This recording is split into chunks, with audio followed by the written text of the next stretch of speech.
e molto sofisticati per un esame molto più specializzato. Allora, prima cosa che proviamo, coltellino svizzero, una garanzia. Proviamo con la lama.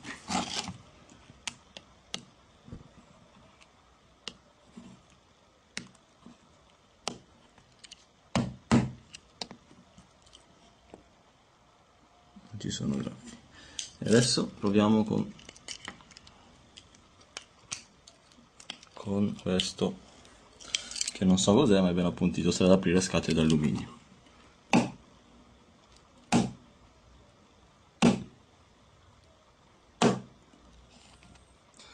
Nulla, passiamo a qualcosa di più, una lama nuova, in maniera tale che sia molto affilata, e vediamo cosa succede.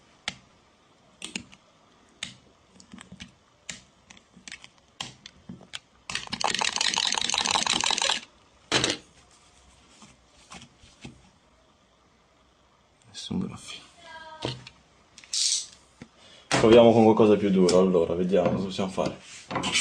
Un cacciavite. Niente. Un pappagallo. Niente. Scalpello. Niente. Proviamo col martello?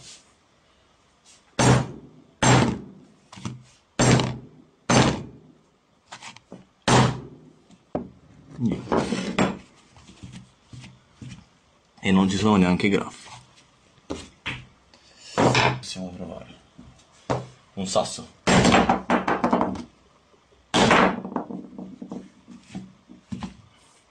In vetro. È in ballo. Ma vediamo se sta funzionando ancora il telefono. Direi non ne risente nemmeno il touch. Proviamo uno scalpello più grosso.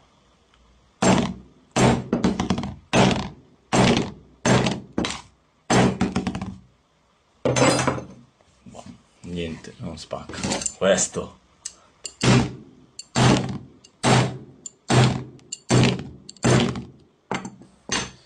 Vediamo.